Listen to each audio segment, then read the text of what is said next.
Hello dear student, आप सभी के चैनल में आपका स्वागत है। आज हम पढ़ने वाले हैं रीट एसएस में यूनिट 4 का टॉपिक संविधान की प्रस्तावना। इससे रिलेटेड भी क्वेश्चन आता रहता है एग्जाम में, तो आप सभी ध्यान से पढ़िएगा संविधान की प्रस्तावना को। और अगर आपको वीडियो पसंद आए तो वीडियो को लाइक ज़रूर करना। तो आइए स्टार्ट करते हैं। प्रस्तावना क्या होती है?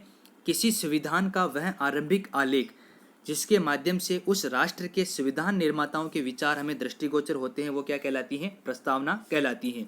जैसे कोई बुक है तो बुक पर जो आरंभिक ऊपर वाले पृष्ठ पर जो अंकित होता है वो क्या कहलाती है? उस बुक के बारे में उसके विचार कहलाते हैं। तो इसी प्रकार किसी संविधान का वह आरंभिक आलेख जिसके माध्यम से उस देश के संविधान निर्माताओं के विचार दृष्टिगोचर होते हैं वो क्या कहलाती हैं? संविधान की प्रस्तावना कहलाती हैं। और संविधान की प्रस्तावनाओं को क्या कहा जाता है? संविधान की आत्मा कहा जाता है संविधान की प्रस्तावनाओं को।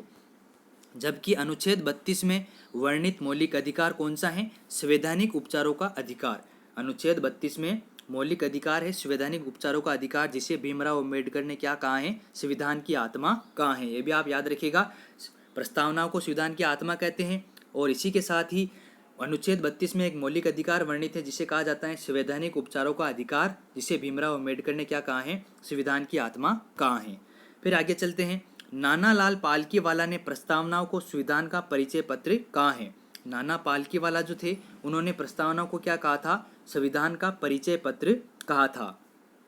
सुभाष कश्यप, ठाकुरदास भार्गव और जवाहरलाल नेहरू द्वारा प्रस्तावनाओं को क्या कहा गया है? संविधान की आत्मा कहा गया है। याद रखना, संविधान का परिचय पत्र प्रस्तावना को कहने वाले कौन है? नाना लाल पालकीवाला, सुभाष कश्यप, ठाकुरदास भार्गव और जवाहरलाल नेहरू के द्वारा प्रस्तावना को संविधान की आत्मा कहा गया है। जबकि संवैधानिक उपचारों के अधिकार को, मौलिक अधिकार को संविधान की आत्मा किसने कहा है? भीमराव अम्बेडकर ने कहा है। अब आप देखिए संविधान की प्रस्तावना क्या है। हम भारत के लोग भारत को एक प्रभुत्व संपन्न, समाजवादी, पंथ निरपेक्ष, लोकतांत्रिक गणराज्य बनाने के लिए तथा उसके समस्त नागरिकों को सामाजिक, आर्थिक और राजनीतिक न्याय, विचार, अभिव्यक्ति, विश्वास, धर्म, उपासना की स्वतंत्रता। याद रखना, 3 प्रकार के न्याय हैं, सामाजिक, आर्थिक और राजनीतिक न्याय। और स्वतंत्रता कितनी प्रकार की? 5। कौन कौन सी? क्रम याद रखना, विचार, अभिव्यक्ति, विश्वास, धर्म, उपासना। याद रखना, क्रम वाइज विचार, अभिव्यक्ति, विश्वास, धर्म, उपासना की स्वतंत्रता तथा समता।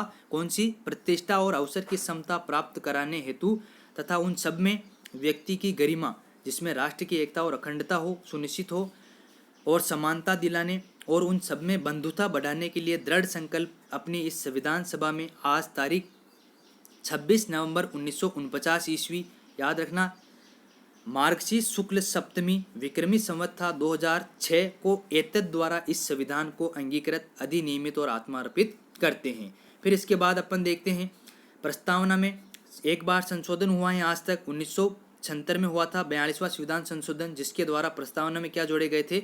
समाजवादी, पंथ निरपेक्ष और अखंडता शब्द जोड़े गए थे प्रस्तावना में। याद रखना, 42वें संविधान संशोधन 1976 द्वारा प्रस्तावना में एक बार संशोधन हुआ है जिसमें समाजवादी, पंथ निरपेक्ष और अखंडता शब्द जोड़े गए थे। प्रस्तावना को न्यायालय द्वारा परिवर्तित नहीं किया जा सकता, लेकिन संसद द्वारा प्रस्तावना में संशोधन किया जा सकता है। अब आप देखते हैं प्रस्तावना के शब्द हैं जो कहाँ से लिए गए हैं। हम भारत के लोग शब्द जो हैं वो अमेरिका से लिया गया है।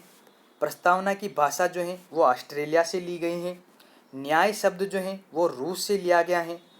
स्वतंत्रता, समानता और भ्रातृत्व के भाव जो हैं वो कहाँ से लिए गए हैं? फ्रांस से लिए गए हैं। अब आप देखिए प्रस्तावना और इससे संबंधित वाद कौन कौन से थे। सबसे पहले था बेरूबरी यूनियनवाद जो आया था 1960 में, जिसके अंतर्गत न्यायालय का निर्णय था कि प्रस्तावना संविधान का भाग नहीं है, अतः उसमें संशोधन नहीं कर सकते, ये कहना था बेरूबरी यूनियनवाद में।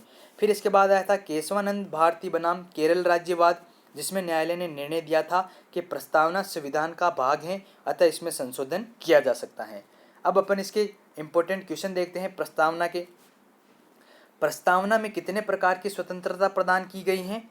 5 प्रकार की स्वतंत्रता प्रदान की गई हैं। कौन कौन सी? ये क्रम याद रखना, विचार, अभिव्यक्ति, विश्वास, धर्म और उपासना की स्वतंत्रता। संविधान की प्रस्तावना में हमारे देश के लिए कौन से शब्द का प्रयोग हुआ है? याद रखिएगा, संविधान की प्रस्तावना में हमारे देश के लिए केवल भारत शब्द का प्रयोग हुआ है, भारत शब्द का प्रयोग हुआ है। जबकि हमारे संविधान में हमारे देश को भारत और इंडिया दोनों नामों से संबोधित किया जाता है। याद रखना, इंपॉर्टेंट क्वेश्चन है कि संविधान के प्रस्तावनाओं में तो हमारे देश के लिए भारत शब्द का प्रयोग हुआ है, जबकि हमारे संविधान में हमारे देश को भारत और इंडिया दोनों नामों से संबोधित किया जाता है।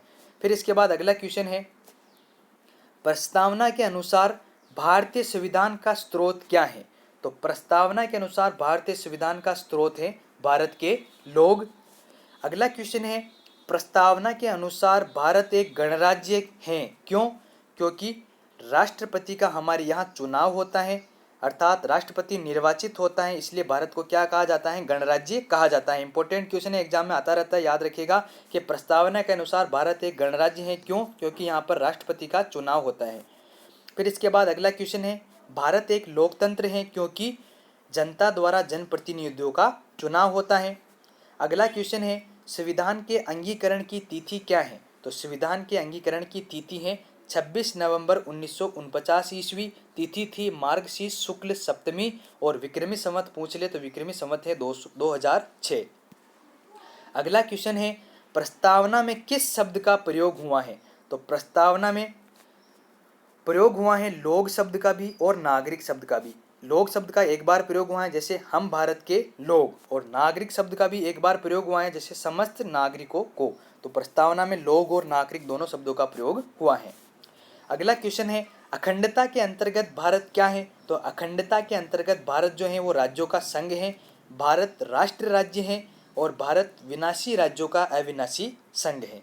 अगला क्वेश्चन आता है, प्रस्तावना में अब तक कितनी बार संशोधन हुआ है? तो प्रस्तावना में केवल एक बार संशोधन हुआ है 1976 में, 42वें संविधान संशोधन द्वारा उसमें समाजवादी, पंथ निरपेक्ष और अखंडता शब्द जोड़े गए थे। यह आपका टॉपिक हो गया प्रस्तावना कंप्लीट। अगर आपको याद हुआ है तो वीडियो पसंद आया है तो वीडियो को लाइक ज़रूर कीजिएगा। अगर चैनल को सब्सक्राइब नहीं किया है तो सब्सक्राइब जरूर कीजिएगा। मिलते हैं अगले वीडियो में। जय हिंद, जय भारत।